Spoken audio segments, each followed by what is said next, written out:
একচেটিয়া রাজত্ব করছে তুফান। 128টিরও বেশি হলে জায়গা পেল তুফান সিনেমা। অন্যদিকে তুফানের শেষেই মিলল তুফান 2 এর ইঙ্গিত। চলুন বিস্তারিত দেখে নেওয়া যাক। সর্বাধিক সিনেমা হলে মুক্তি পেয়েছে এবারের ঈদে সুপারস্টার শাকিব খানের ছবি তুফান। ঈদে দেশের 3 ভাগের 2 ভাগ অর্থাৎ 128টি সিনেমা হলেই চলছে এই দাপুটে সিনেমাটি। বিষয়টি নিশ্চিত করেছেন প্রযোজনা প্রতিষ্ঠান আলফা আই স্টুডিওস লিমিটেড। তাদের দেয়া তথ্য অনুযায়ী এবার সর্বাধিক সিনেমা হলে চলছে তাদের তুফান সিনেমাটি। মানেই যেন এক টুকরো শাকিব খানের সিনেমা। বরাবরের মতো এবারের ঈদেও দর্শকদের কাছে সবচেয়ে আলোচিত সিনেমার তালিকায় রয়েছে শাকিব খানের নতুন সিনেমা তুফান। শুরু থেকেই নানা কায়দায় তুফানকে আলোচনায় তুঙ্গে থাকতে দেখা গিয়েছে। রায়হান রাফি পরিচালিত আনকাট সেন্সর পাওয়া এ সিনেমা আলোচনায় ছিল শাকিব খানের বিশেষ লুকের কারণেও। সিনেমাটির কেন্দ্রীয় চরিত্রে অভিনয় করেছেন শাকিব খান।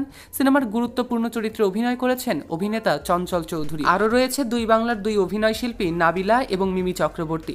এ বিষয়ের মজার বিষয় হলো অগ্রিম টিকিট ছাড়লে সঙ্গে সঙ্গে তুফানের বেগে সব টিকিট সোল্ড আউট হয়ে গিয়েছে ইতিমধ্যে। সিনেপ্লেক্স যে কয়টি শো চালানোর কথা ছিল তার চেয়েও অধিক পরিমাণে শো চালাচ্ছেন এখন হল মালিকেরা। একের পর এক হিট দিচ্ছে সমালোচক এবং আলোচকদের মনে এই সিনেমার কাজগুলো। এদিকে সিনেমাটি শেষ হতে মিলল তুফান 2 আসার ইঙ্গিত। এবারের ঈদে মুক্তি পাওয়া 5টি সিনেমার মধ্যে অন্যতম শাকিব খান এবং মিমি অভিনীত রায়হান রাফি পরিচালিত তুফান সিনেমা। ঈদের দিন সোমবার দেশের প্রেক্ষাগৃহে একযোগে মুক্তি পেয়েছে চলচ্চিত্রটি। আর এই সিনেমার ক্রেজ যে কতটা তা তো দর্শক ভিউয়ার্সদের রিভিউ দেখেই বুঝতে পারছেন।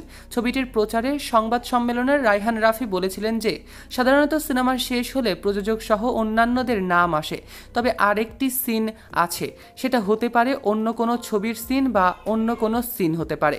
এতে বড় রকমের চমক থাকবে। এবার সেই চমকই প্রকাশ এসেছে তুফান সিনেমার শেষে। তুফান সিনেমার শেষে প্রযোজক সহ অন্যান্যদের নামের পাশাপাশি লিখে দেওয়া হয়েছে তুফান সবে তো শুরু হয়েছে। শাকিব খান অভিনীত চলচ্চিত্র তুফানের দ্বিতীয় কিস্তি আসতে চলেছে এমনটাই ঘোষণা পাওয়া গিয়েছে। অভিনয় শিল্পী এবং কলাকুশলীরা বিষয়টি গণমাধ্যমকে নিশ্চিত করে ফেলেছেন ইতিমধ্যে।